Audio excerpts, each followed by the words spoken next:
Hey, what's up? My name is Zach, and I'm here with, Nick. and Ulati. and we're going to be discussing Minnesota's involvement in the Civil War.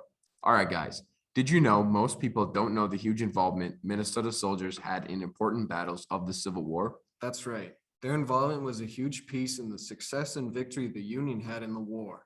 Their bravery and self-sacrifice are legendary. Where did those volunteers come from? Were they already soldiers of the military or just civilians that volunteered to fight? Glad you asked, Dulati. Many of the initial volunteers joined from state militias that fought against Indians in the state and on the borders during the 1862 Dakota War.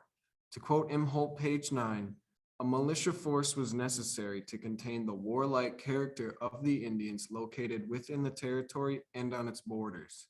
Many of these militiamen would go to become some of Minnesota's first volunteers.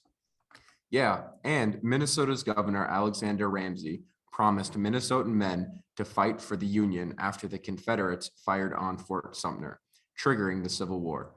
This group of men became the famous 1st Minnesota Infantry Regiment and fought in some of the decisive and bloody battles of the Civil War.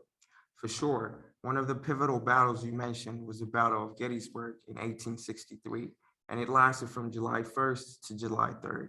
That's right. Gettysburg was a turning point in the war, halting the Confederacy's push north and sending them on their heels, allowing the Union to gain momentum. A big part of that victory at Gettysburg was the 1st Minnesota Regiment. The Minnesota 1st charged during the battle is legendary for the heavy losses they incurred and their response to charge a Confederate brigade numbering around 1,800. To quote Imholt again on page 118, although every man in the regiment realized that the charge would be suicidal, they responded at once.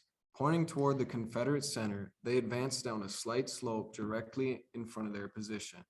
Of the 262 men who charged and ferociously and fiercely fought to stop the Confederate advance, 215 were killed or wounded on the battlefield. It is also worth noting, as Imholt specified, that if the Confederates were able to successfully rally together and countercharge, the already heavy losses would have been made even worse by the Confederates' much larger numbers. Before that, Minnesota's 1st also had a legendary stand which saved the positions of the Union, and some say saved the battle for them as well. From the first-hand account of William Loughran found in the article, The Battle of Gettysburg as Seen by Minnesota Soldiers by Annie Hage, he stated, "We then poured out our first fire, and availing ourselves of such shelter as the low banks of the dry brook afforded, held the entire Confederate force at bay for a considerable amount of time, until our Union reserves appeared on the ridge we had left."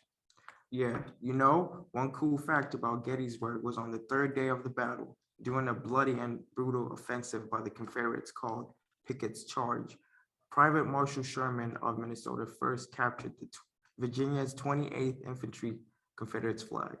The Minnesota's 1st, along with the rest of the 2nd Division of the 2nd Corps, managed to repel the charging Confederates, effectively sealing the victory for the Union.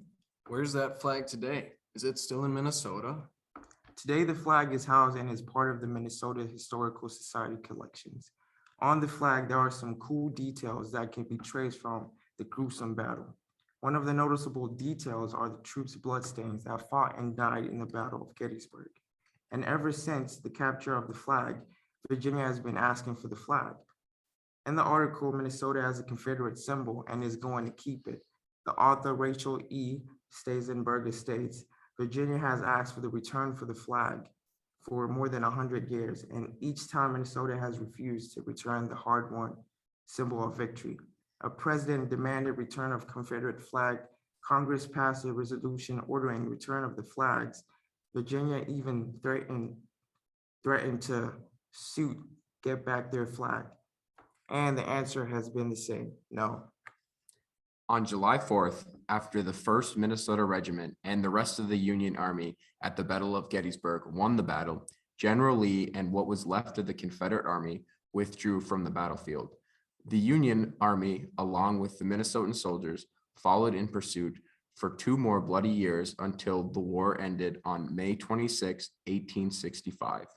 From the start of the war to the end, the 1st Minnesota Volunteer Infantry Regiment fought valiantly for the success of the Union and suffered great losses in the process.